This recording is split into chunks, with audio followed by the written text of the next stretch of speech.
ಇನ್ನು ಜಾತಿಗಣತಿ ಪರ ವಿರೋಧದ ವಿಚಾರವಾಗಿ ಚರ್ಚೆ ನಡೀತಾ ಇದೆ. ನಾನಿನ್ನೂ ವರದಿಯನ್ನ ಓದಿಲ್ಲ, ಈಗ ಅಧ್ಯಯನವನ್ನ ಮಾಡ್ತಾ ಇದ್ದೀನಿ ಅಂತ ಡಿ.ಕೆ. ಶಿವಕುಮಾರ್ ಕೆಪಿಸಿಸಿ ಕಚೇರಿಯಲ್ಲಿ ಹೇಳಿದ್ದಾರೆ. ನಾಳೆ ನಮ್ಮ ಶಾಸಕರ ಜೊತೆ ಈ ಬಗ್ಗೆ ಚರ್ಚೆ ಮಾಡ್ತೀನಿ, ಎಲ್ಲರ ಗೌರವವನ್ನ ಹೇಗೆ ಕಾಪಾಡಬೇಕು ಅದನ್ನು ಮಾಡ್ತೀವಿ, ಎಲ್ಲರ ಅಭಿಪ್ರಾಯ ಪಡೆದೇ ಮುಂದುವರಿತೀನಿ ಅಂತನೂ ಕೂಡ ಡಿ.ಕೆ. ಶಿವಕುಮಾರ್ ಹೇಳಿದ್ದಾರೆ.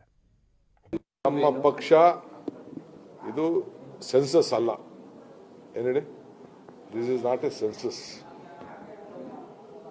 Socio economic survey. ನಮ್ಮ ಪಕ್ಷದ ನಿಲುವು, ಕೇಂದ್ರ ಸರ್ಕಾರದ ನಿಲುವು, ನನ್ನ ನಿಲುವು ಎಲ್ಲರಿಗೂ ಸರ್ವರಿಗೂ ಸಮಬಾಡು ಸಮಪಾಡು, ಇದು ನಮ್ಮ ಪಕ್ಷದ ನಿಲುವು. ನಾವು ನೋಡ್ತೀವಿ, ಇನ್ನ ಮುಖ್ಯಮಂತ್ರಿನೂ ನೋಡಿಲ್ಲ, ನಾನು ನೋಡಿಲ್ಲ. ಇವತ್ತು ಕಳಿಸ್ಕೊಡ್ತಾ ಇದ್ದಾರೆ, ನನಗೆ ಕಾಪಿನ ಕಳಿಸ್ಕೊಡ್ತಾ ಇದ್ದಾರೆ, ನೋಡ್ತೀವಿ. ಏನಾರು ಹೆಚ್ಚು ಕಮ್ಮಿ ಇದ್ರೂ ಕೂಡ ನಾವೆಲ್ಲ ಕೂತ್ಕೊಂಡು ಚರ್ಚೆ ಮಾಡ್ತೀವಿ.